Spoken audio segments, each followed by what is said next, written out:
We humans believe that we are the best of species, the most kind, intelligent, and rational species on this pale blue dot.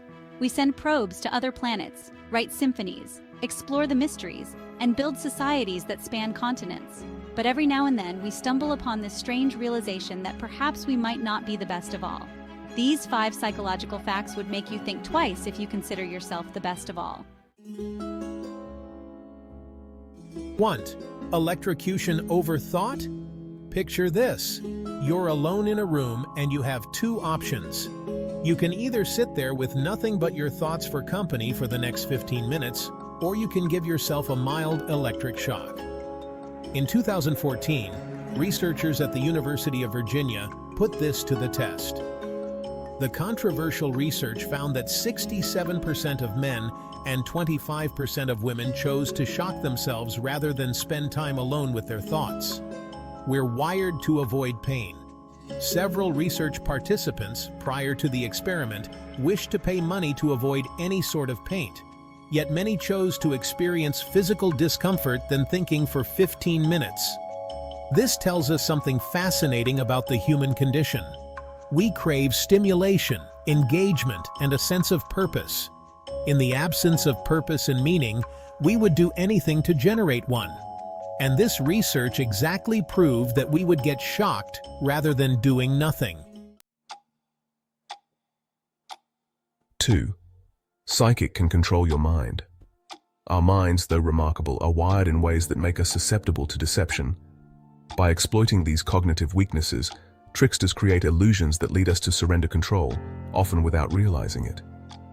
They're exploiting the quirks in our brain's wiring. Here are a few clippings that show how people are being conned by these tricksters. You can see that tricksters or cons are using misdirection, suggestion, and sleight of hands to create gaps in the victim's perception. Now, victims are being confused and they don't really know what they are doing. In the confusion, they easily obey and give away their belongings. Keeping a sharp and active mind can help you stay safe from getting robbed by hypnosis. 3. Why you never dream about cell phones. We live in a world dominated by technology. Our smartphones are practically extensions of ourselves, constantly buzzing with notifications, news updates, and social media feeds. Yet, for all their pervasiveness in our waking lives, our cell phones rarely make an appearance in our dreams. Why is that? First, it's not true that we never dream about cell phones. In fact, research shows that 3.5% women and 2.6% men dream about cell phones. Dreams serve a vital function, processing emotions, consolidating memories, and working through anxieties.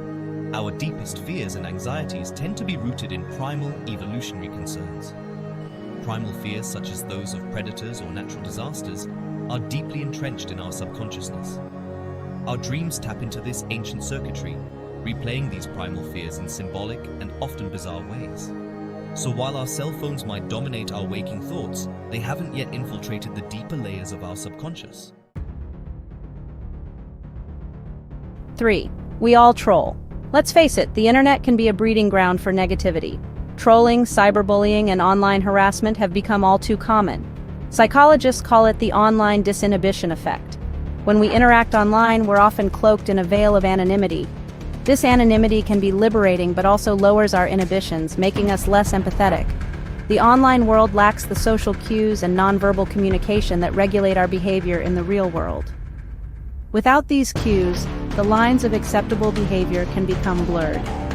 Even those who are normally kind can succumb to the temptation to troll or engage in hurtful behavior when hidden behind their screens. We are attracted to negative people. Researchers show that rather than liking good and positive people, we are often attracted to people with negative traits and qualities. This is strange, but we would prefer Joker over Batman, villain over hero. Why are we often drawn to people with dark personality traits? The narcissists, the manipulators, the ones who seem to ooze charisma and confidence. It all boils down to evolution and mate selection. Throughout human history, certain traits, even those we now consider negative, might have signaled survival advantages. Confidence, for example, might have been perceived as a sign of a strong and capable leader. Risk-taking might have been essential for securing resources and ensuring survival. Studies show that women tend to rate men with narcissistic and manipulative tendencies as more attractive in short-term mating scenarios. These traits can be misinterpreted as signs of confidence, assertiveness, and even a rebellious spirit, all of which can be alluring in small doses. These peculiar aspects of our nature reveal that we are far more complex than we often give ourselves credit for. We're driven by a potent mix of instincts, emotions, social influences, and cognitive biases that shape our perceptions and decisions. Not all is good all the time. Don't forget to like, share, and subscribe for more intriguing insights into human psychology.